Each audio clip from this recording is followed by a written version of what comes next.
அப்படி இப்படின்னு எப்படியோ நான் வந்து வீட்டுக்கிட்ட வந்துட்டேங்க நம்ம ஃப்ரெண்ட்ஸுங்கெல்லாம். இப்போ பாருங்கள் இதில் என்னது கிளியராகவே இல்லை கண்ணாடி. நம்ம கிளாஸு காருக்கு உள்ளே இருக்கனால கிளாஸ்லாம் வந்துட்டு இந்த வாட்டரியாக இருக்கனால வந்துட்டு கொஞ்சம் சரியாக தெரிய மாட்டேருக்குது. என்னன்னு சொன்னால் ஸ்னோ கொட்டி அந்த மரங்கள்லாம் வந்துட்டு அந்த ஐஸ் நிறைஞ்சிருக்கும் போது அந்த காய்ச்சை பார்க்குறதுக்கே ரொம்ப அவ்வளோ அழகாக ஒரு இனிமையாக சந்தோஷமாக ஒரு மகிழ்ச்சியாக இருக்கும். ஸ்னோ கொட்டுற டைம்லலாம் வந்துட்டு இந்த அதிகமான ஸ்னோ கொட்டும் போது தான் இந்த மரங்கள்லாம் பட்டு அந்த மரங்கள் எல்லாமே பார்க்குறதுக்கு வெள்ளேன்னு வெள்ளை மரம் மாதிரி தெரியும். இதில் வீடியோவில் சரியாக தெரியலை, கிளியரன்ஸ் கம்மியாக இருக்குது. ஏன்னா கேமரா தான், நான் இருக்கக்கூடிய காருக்குள்ளே வந்துட்டு அவ்வளோ கிளியராக தெரிய மாட்டேங்குது. இப்போ இந்த பக்கம் உள்ள கொஞ்சம் கிளியராக தெரியுது, பார்ப்போம். இந்த ஒரு மரத்தை பார்த்தீங்களா, இது வந்துட்டு ஒரு இந்த ட்ரீ, கிறிஸ்மஸ் ட்ரீ.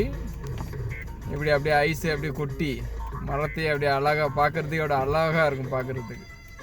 அதுக்கு மேலே உள்ள மரம் ஸ்னோ வந்துருச்சுனாலே, ஸ்னோவுக்கு முன்னாலே குளிர், கடுமையான குளிர் ஸ்டார்ட் ஆகும்போதே வந்துட்டு இலையெல்லாம் கொட்டிடும் மற்ற மரங்கள்லேருந்து. கொட்டினதுக்கு பிறகு வெறும் காஞ்சி போன மரம் மாதிரி குச்சியாக தான் இருக்கும். ஆனால் மரம் உயிரோடு தான் இருக்கும். ஸ்னோ டைமில் வந்துட்டு அதெல்லாம் குச்சி மாதிரி தான், காஞ்சி போன குச்சி மாதிரி இருக்கும் எல்லாமே.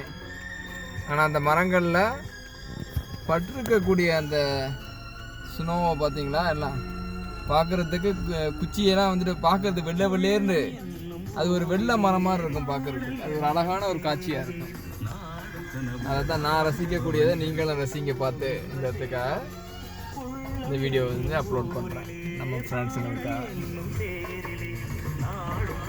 நல்ல வேளை கார் வச்சுருக்கிறேன், காரில் போகிறனால அப்படி ஒரு சிரமமான ஒரு இதாக எதுன்னு தெரியல எனக்கு. ஆனால் கனடாவில் வந்துட்டு கார்லன்னு சொன்னால் பெரிய கஷ்டம். ஒரு பக்கத்தில் டீ கடைக்கு போனாலும் கூட ஒரு காரை எடுத்துக்கிட்டு தான் போகணும். ஸ்னோ டைமாக இருந்தால் கார் இருந்தால் தான் ஈஸியாக போகலாம். இல்லை டீ கடைக்கு போகிறது கூட ரொம்ப சிரமமாக இருக்குது. பக்கத்தில் உள்ள கடையில் 5 minutes வாக் கூட வந்துட்டு ஒரு கார் இருந்தால் தான் கார் எடுத்துகிட்டு போகிறதுக்கு ஈஸியாக இருக்குது. ஸ்னோவில் வந்துட்டு அவ்வளோ பெரிய கஷ்டமாக தெரியாது.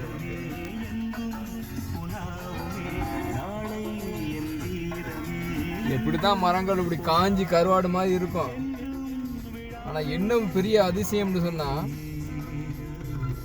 ஏப்ரலில் ஸ்னோவெல்லாம் முடிஞ்சிடும்.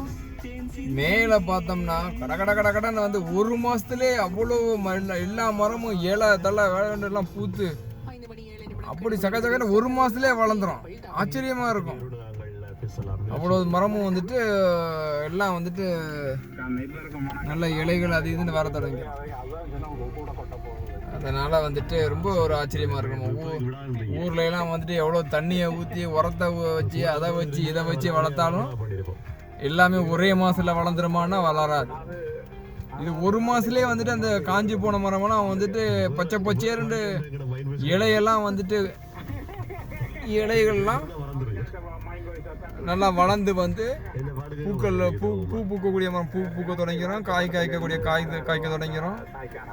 எல்லாம் ரொம்ப ஃபாஸ்ட்டாக எல்லா வேலையும் எல்லாம் ஃபாஸ்ட்டாக வந்துட்டு வளர்ந்து வரும். இன்னும் ஒரு விஷயம் என்னென்னு சொன்னால், கனடாவில் தெரிஞ்சுக்கிடக்கூடிய விஷயம், நம்ம ஊரை பார்த்த ஊரில் வந்து நம்ம நினச்ச இடத்துல பார்த்து வீடியோ எடுக்கலாம், பண்ணலாம், செய்யலாம். ஆனால் இந்த நாட்டில் வந்துட்டு வீடியோ எடுக்கும் போது நம்ம நினச்ச இடத்துல எல்லாம் பார்க்குற இடத்துலலாம் வீடியோ எடுக்க முடியாது. அது ஒரு நிலைமை. ஏன்னா வந்துட்டு யாரையாவது ஒரு ஆளை வீடியோ எடுக்கிறோம், அந்த போகிறாருன்னு சொல்லிட்டு பாருங்கள் எவ்வளோ ஸ்னோவில் நடந்து போகிறாருன்ட்டு வீடியோ எடுத்தோம்னு சொன்னால் தெரிஞ்சால் உடனே வந்துடுவாங்க. நம்ம எதுக்கு என்ன வீடியோ எடுத்தீங்க, என்னோட அனுமதி இல்லாமல் நீங்கள் எப்படி வீடியோ எடுக்கிறதுங்கிற மாதிரி கேட்பாங்க. அதனால தான் பயந்து யாரையும் கவர் பண்ணாமல் வீடியோ எடுக்கிறது.